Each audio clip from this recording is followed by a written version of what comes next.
Testing, testing, 1, 2, 3, test, test. All right, let me slide this up and out of the way. My name is E.J. Daigle. I'm the Dean of Robotics and Manufacturing here at Dunwoody College.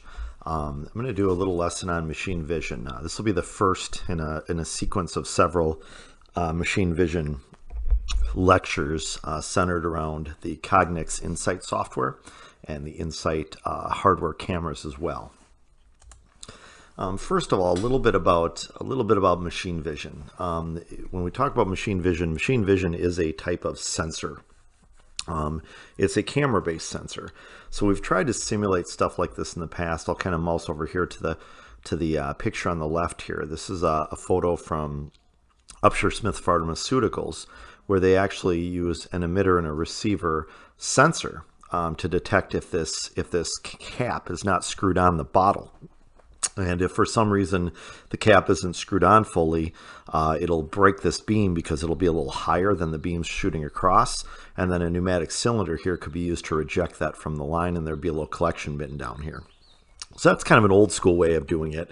The really old school way would be there'd be a person on the line and they'd be looking at every bottle as they come down, and that's still needed in some cases. If in an application where machine vision doesn't make sense, the lighting isn't very controllable, or just we're not ready to implement that type of automation yet, you'll still see a worker that we're paying some nominal salary to sit on the line and do a quality inspection.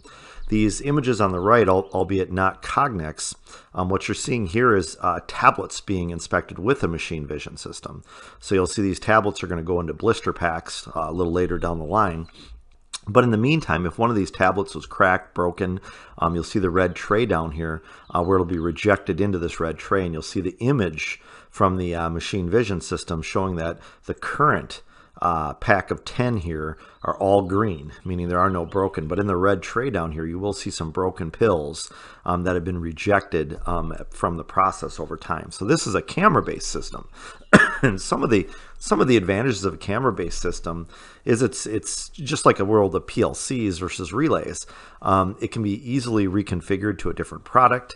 If something changes, we can adapt or put filters on the camera, change lenses. There's all kinds of different things that we can do. And in a lot of cases, we can inspect for 2 or 3 or 4 different things at one time, versus this sensor with the bottle is just looking to see if that cap got screwed on or if it didn't get screwed on. So machine vision, it allows us to do a lot of different things, but it's basically a decision-making based on the automated execution of data using a digital image technology. So inspection, go, no go. Is the cap there? Is the cap not there? Sorting. If I've got different parts coming down, they're different colors, sizes, shapes, I can sort them into different bins. Measurement, I can use it for quality. I could look at drilled holes or count the number of holes, the shape of things, and see if they're in alignment with whatever geometries, dimensions, or tolerances you may have built out. Material handling. So when it comes to robotics and conveying and things like that, robot, rather than having to deliver a part to a very specific location, the robot going to that location, the robot can actually now look at the vision system to locate the part. So that's kind of a helpful thing. Assembly, capping, filling, packaging, etc. Identification. We can read text, we can read barcodes, lot numbers. We'll do a lot of things with optical character recognition as well. So you'll see a few of these examples here. Presence or absence is something there, something not there. So you see maybe a tape here with some sort of surface mount electronics inside, and we see that there's one missing, or there's some pins missing on this header. We can see all kinds of different inspections. Sorting, looking for different colors.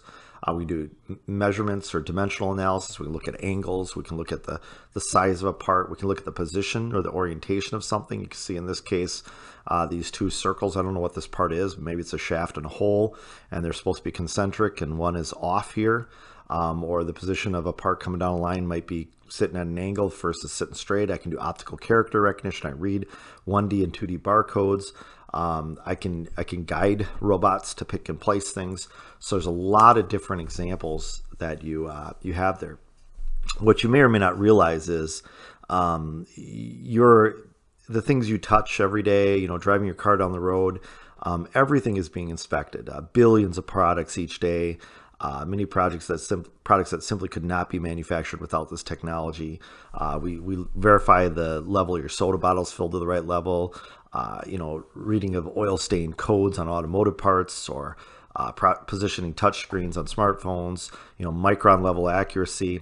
We highly detailed tasks, high speed production, even so much that I saw when I brought my car to the airport the other day and went to pay my bill. As I put my credit card in, the lady sitting in there had an image of my license plate from when I pulled in. So she's verifying that the car that came in is the car that's leaving, and there's no monkey business going on there as well. So there is vision going on with that as well.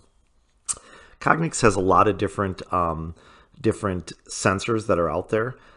So, a vision sensor, and they don't even call this a vision system now, they call it just a vision sensor. That's for very basic stuff, presence, absence, or just very basic inspection. You can use a vision sensor, and it's going to be a lot less expensive. As soon as you get into a vision system, a 2D vision system, you start to get a lot more functionality. So optical character recognition, code reading, gauging and measuring, guiding and aligning. We go beyond just presence, absence, and inspection. And then 3D laser profilers. So if we want to get into 3 dimensions, we get even more capability. But again, with each one of these particular sensors or systems, the price goes up with each one. The Insight system, you'll see, and in our case, we are using a very basic camera. I'm not going to get into the details of the cameras at this point. For this particular lecture, we're going to assume that you don't have a camera. You're going to set up the software, and we'll do a demonstration with an emulator. When we get into the lab, we will actually break out the cameras, and you will actually interface the camera eventually to a PLC, so that I/O can be controlled based upon what you're seeing. You'll see some of the camera wiring. So for us, we are going to use the IS7010 in the lab. You'll see that you have inputs, and you also have outputs as well. So an output could be wired over to a PLC, or it could be wired just to something like a pneumatic cylinder. So when this input goes true, or this inspection fails, a pneumatic cylinder kicks it off the conveyor belt. But this will become important again in future lectures. So here's where we're going to start. We're going to start by downloading the software. So I'm going to click on this link right here. And if you can't get to this link, you can always just go to the Cognex website and go to support or download or whatever that might be. And let me see if I can find it. I think it is under support and under Insight. So if you just went to cognex.com/support or cognex.com and then clicked on support, the next place you would go is to software or firmware underneath Insight. The reason why I'm selecting Insight, of course, is in our lab we have an Insight 7010 camera. We don't have the DataMan series or Vision Pro or any of these other systems that you're going to see. We're going to use the Insight camera. Software and firmware. We'll click on that next. And then when we go into there, we'll see a number of different softwares available to us. And I'm going to go ahead and pick the Insight Explorer 5.7.2. That's the latest and greatest software. You may know that on your computers from the college, Insight may already be installed on there. I'm going to recommend that you guys go ahead and download 5.7.2. It's going to be the latest and greatest. It's going to give you probably the best experience for what we're going to be trying to do. So I'm going to go ahead and get that download started, and I can see that it's it says it's got about 10 minutes left on the download. I guess I don't want to wait all of that time. So what I'll do is I'll pause the video real quick here while that downloads. All right, I'm back here now. And let's see here. It looks to me like I am done downloading here, 849 megabytes. So there's an exe file for Cognex Insight 5.7.2. I'm going to open that guy up. See how that goes. I hope that guy opens here pretty quick. Let me minimize all my other stuff here for a second so I can see what's going on here. Where'd it go? I might have to go into my downloads even. See where that Insight 5.72, there it is. Insight 5.72, so I'll open that guy up. Yep, I'll allow him to make changes to my device. You can see I had previously tried 5.71, so 5.72 will be a new one. Yeah, we'll do that. I think I might have 2 installs going here. Hopefully not. Let's see what happens. There we go, and we are installing 5.72.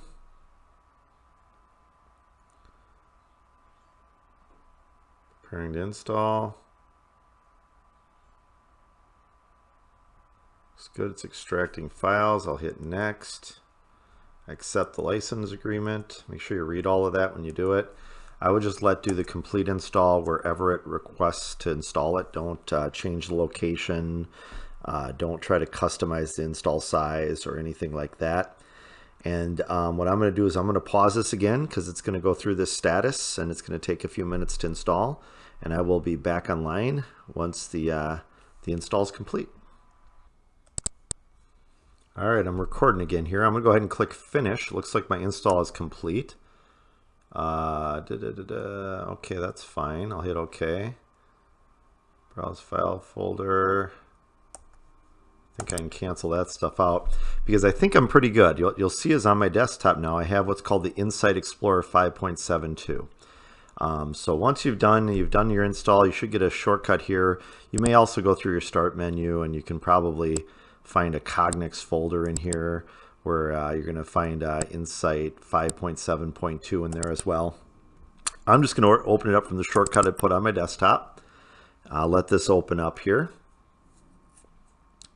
Now I will warn you, it's going to, as it comes into here, it's going to not find a camera initially. So one of the things that we need to do after we first get the software opened up is we are going to want to go to, and let me find it here on their website real quick. The emulator is what we want to do. Hold on one second here.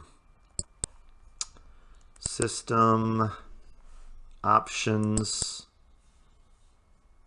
Yeah, here we go. So what you are going to want to do, and I don't know where you're at right now in your software. My emulator may already be installed. I'm not sure. But once you let the software open up, you may not be seeing what I'm seeing right now. So what you may have to do is you may have to go to System here under the Insight Software. Go to Options. Go to Emulation.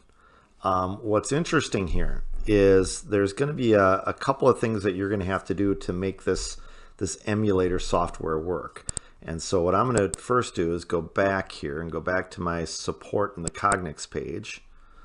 And we'll go to software and firmware. And let's see here if it talks about the emulator software here.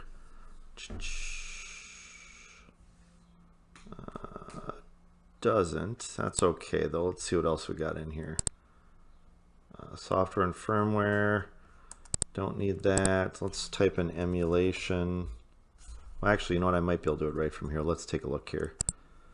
So there's my offline programming reference, my offline programming key. And give me 1 second here to figure out where this guy goes. All right, I think I see it here. On that Cognex page where we did our Insight support, so when you went from here, from cognex.com/support, we went to software and firmware. This is where we downloaded our 5.72 software. There's also an Insight Emulator Key link. It kind of hide it in here, which kind of drives me a little bit nuts. But this Insight Emulator Key, what you have to do is you click on that, and it's going to say, look, you need to put in your company. So I'm going to put in Dunwoody. That's where I work. And then you have to find an offline programming reference to get a key to use the emulation software. So you go back into your Insight software. And again, in the Insight software, if you go to System, Options, and then go to Emulation, you'll see this offline programming key or offline programming reference. If you copy that offline programming reference, copy that one, and then go to the web page, type in the offline programming reference and hit Get Key. Oops. It'll tell you your offline programming key then is right down here. Then you take that key and you go back into the software, System, Options, and I need to put that key right down here. So what it's doing is it's giving you the method to install that offline programming key. It may at that point tell you need to restart the Insight software. If you do, just close it. I didn't realize my key was already showing up in there because I uninstalled Insight, but apparently I didn't uninstall my emulation key. So that's what took me a few minutes there. But now we have some software. So hopefully you're at the point now where you're like, okay, this looks pretty good. And so I open up the software and I'm gonna run a test, or I'm gonna do whatever I want with this. I can actually close out of the software here. Yeah, I'll discard and I'll open it up from scratch. So hopefully it'll look exactly like what you guys are looking at. And it's shutting down first, so be careful about how quick I open it up here. It does take a second to shut down. All right, once it's shut down, I'll open the software again. And it takes a little bit of time to manipulate the software. Realize this software, this is not a trivial process. We're talking about the equivalent of programming a machine to inspect parts. So that's a pretty cool deal. So we're going to go ahead and organize our first inspection. I will tell you, I'm going to put a set of photos on the website called Bottle Images. And I might even try to figure out a way to link them on this video as well, so you can just go get them.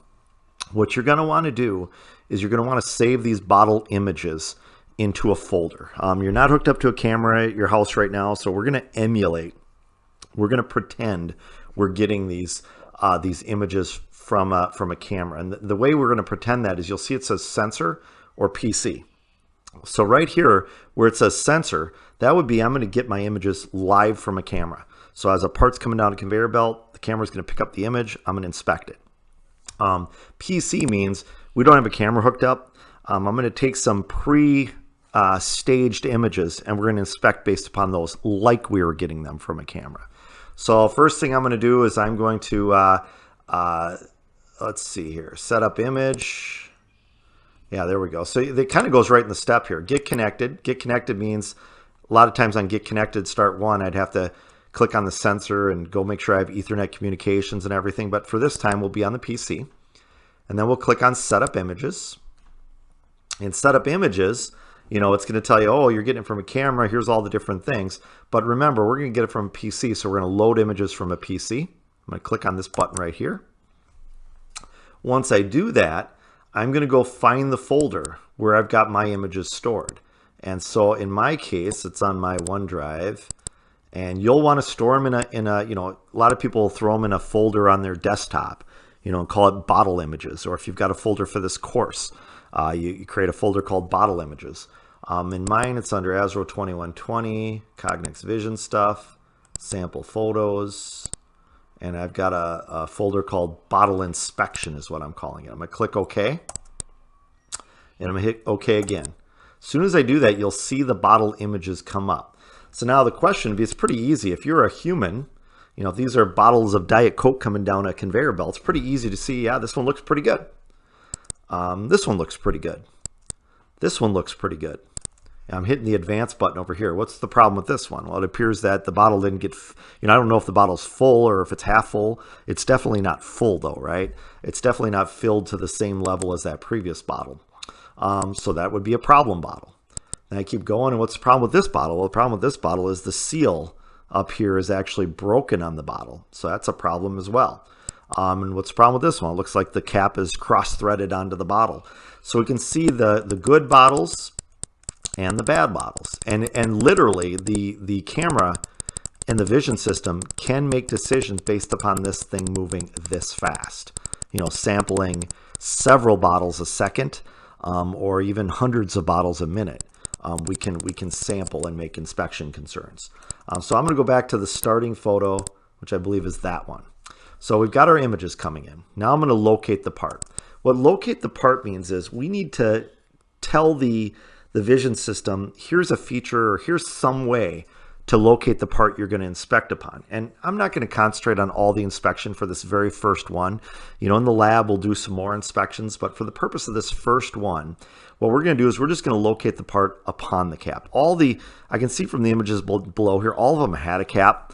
Some of them were cross-threaded, some of them were, you know, seal was busted, but they all had a cap. So I'm just going to locate the image based upon that cap. So under locate part, if you scroll down in the bottom here, you can see blobs and and these part max, which is a trademark or patent for registered patent for Cognex. I'm going to do it based upon the old school one, which is a blob. So I'm going to double click on the blob inspection, and it's going to bring up a rectangle. And I'm going to say, okay, well, you know what? Generally speaking, that blob is going to be somewhere in here. You know, if I scroll through these parts, I can see that I can keep that cap somewhere in that rectangle. I'm good, right? So I feel like that's a big enough rectangle or a big enough region of interest for me to go look for my part. So I'm going to call that good for the rectangle. Now it's going to bring up some other settings down here. I'm still within the Blob Tool. You can see the Blob Tool showed up over here, kind of on my scorecard over here of the pieces that are part of the inspection. I'm going to click on Settings for the blob, and the blob color is set to either right now. I'm going to change that blob color to black. Okay, so I'm only looking for a black blob right now. And as I move through this photo now, you'll see the little Cartesian coordinate, the little home or the origin, the XY0. That should bounce around as the part moves in the frame. So it doesn't matter where that part lies in my region of interest. That little origin symbol has located the part. You can see how it's bouncing around in there. Doesn't make a difference. Again, if this was a robot, now I know where the part's at because I've located it, right? So I'm going to go through until I get to that last one. It's cross-threaded, and then I'm going to hit next, and that was my first image is what that was. You can also get to them by clicking down here as well on the film strip. I only have 7 images to look at. So I've got connected, I've set up my image, and I've located my part. Now I want to inspect my part. And this will be the simplest one, you know, ever. We're not going to make this one a real tricky inspection or anything. This is, you know, you downloaded the software today, you got your emulation set up, you're feeling pretty good about yourself, and you just want to test it one time and play with it a little bit until we get into the classroom and the lab and get a little bit more detailed on what this thing can do. So now we're going to inspect the part.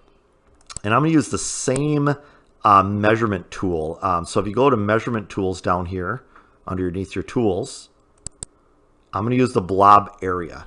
So I used the blob to find the part. Now I'm going to measure the amount of area that blob has. So I'm going to double click on blob area. It's going to say, okay, let's do a rectangle.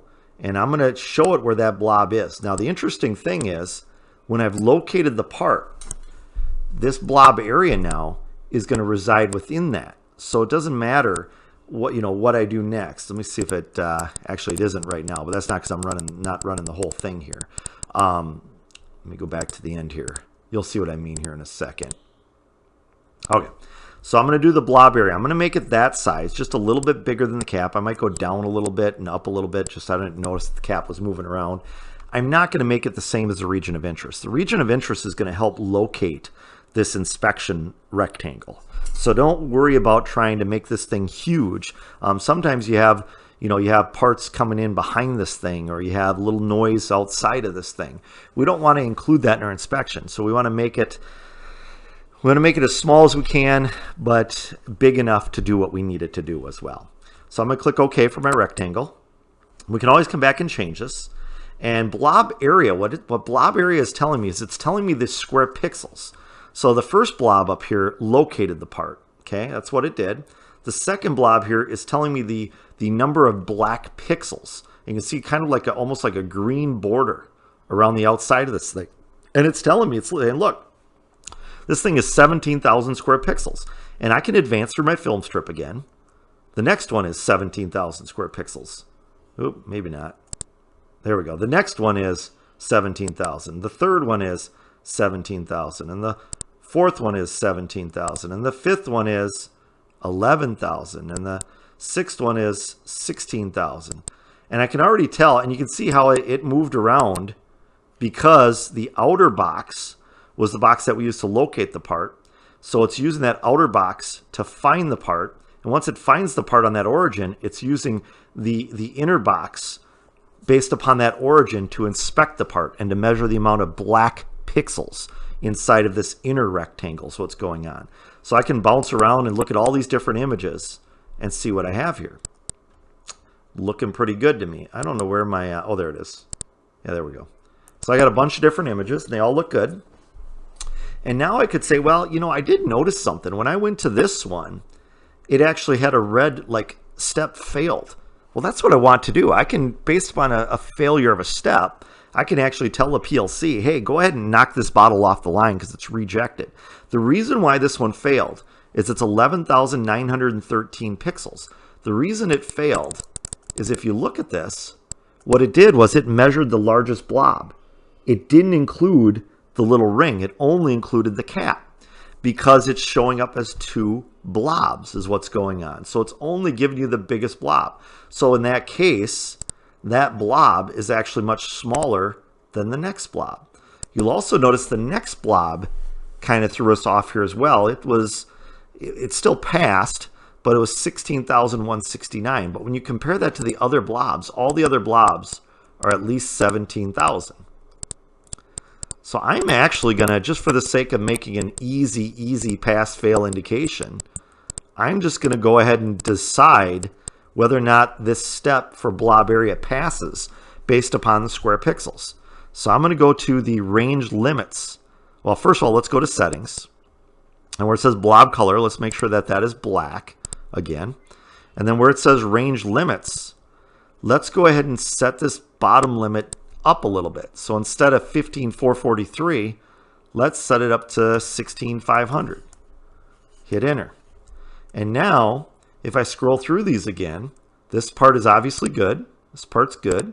This part's good. This part's good. And this part is bad. And it should be bad because we know that the cap has come loose from the ring. And if I go again, this part is now bad. I can't tell you exactly why because the cap is still pretty intact, it looks like. However, it's reading it as a bad blob. It's saying 16,169 versus all the caps that are on correctly are reading at 17,000. So we've already, if I zoom out a little bit, we've already created the most basic inspection to determine, is this bottle good or not? You know, and so we've already determined which ones are going to fail. Now in the real world, you know, there are only so many things that would fail. I could tell you that for this one particular, what I may want to do is in reference to the origin, I may want to look at the angle of the cap to know if it's cross-threaded, and I can reject it that a different way. And then the other thing we need to look at too for a future inspection is going from this one to this one, a full bottle versus an empty bottle. And so we may have to figure out how we can inspect down here and verify that the soda's at the right height. Well, it might be as simple as taking a measure between this edge and determining what the min-max of that measure can be. So between the bottom of the cap and the top of the soda is a certain measurement. But I think for right now, all I really wanted you guys to do was get the software loaded, get your emulation tool loaded up, and if you've gotten as far as I've gotten with this first inspection, then we're ready to get into the lab and do some more extensive work with vision. So we'll see you on the next video.